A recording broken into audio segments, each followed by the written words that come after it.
رب کائنات کا کرم ہے کہ اللہ رب العالمین نے ہم کو یہ توفیق عطا فرمائی کہ ہم اس کے حکم وَلِتُكْمِلُوا الْعِدَّةَ وَلِتُكَبِّرُوا اللَّهَ کے تحت میدان عید میں جمع ہو کر کے اللہ رب العالمین کی بڑائی بیان کریں، اللہ رب العالمین کے کلمات کو بلند کریں، اللہ رب العالمین کی عظمت و جلالت کا تذکرہ کریں۔ اللہ اکبر، اللہ اکبر، لا الہ الا اللہ، واللہ اکبر، اللہ اکبر وللہ الحمد، ان کلمات کو اپنی زبان پر رواں کر کے رب کائنات کو یاد کریں۔ اس پر رب کائنات کی جتنی شکر گزاری ادا کی جائے کم ہے۔ یہ وہ موقع ہے جس موقع سے فلسطین میں ہمارے بھائیوں کے جنازے اٹھ رہے ہیں، چھوٹے چھوٹے معصوم بچوں کو قتل کر کے موت کے حوالے کیا جا رہا ہے۔ اس موقع سے ہم رب کائنات کو یاد کرنے کے لیے صاف ستھرے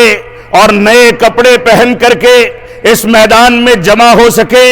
اس پر رب کائنات کا جتنا شکر ادا کیا جائے کم ہے۔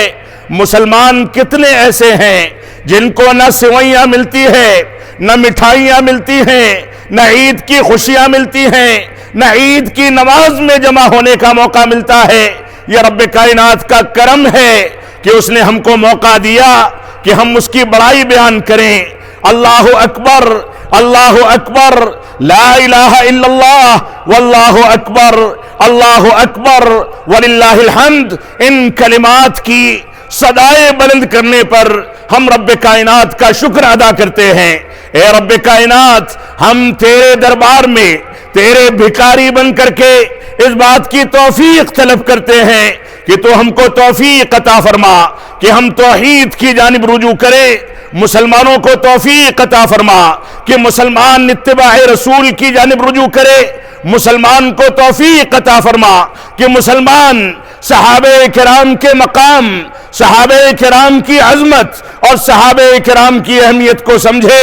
مسلمان کو توفیق عطا فرما کہ مسلمان منہج سلف کے مطابق اپنی زندگی کو ڈھال سکے۔ رب کائنات، ہم اس دربار میں تیرے بھکاری بن کر کے تجھ سے بھیک مانگتے ہیں کہ ہمارے مظلوم مسلمان بھائی دنیا کے جس بھی خطے میں ہوں، ان کی خوشیوں کو دوبالا کرنے کے لیے تیری لاٹھی بے آواز ہے۔ اے رب کائنات، ظالموں کا ظلم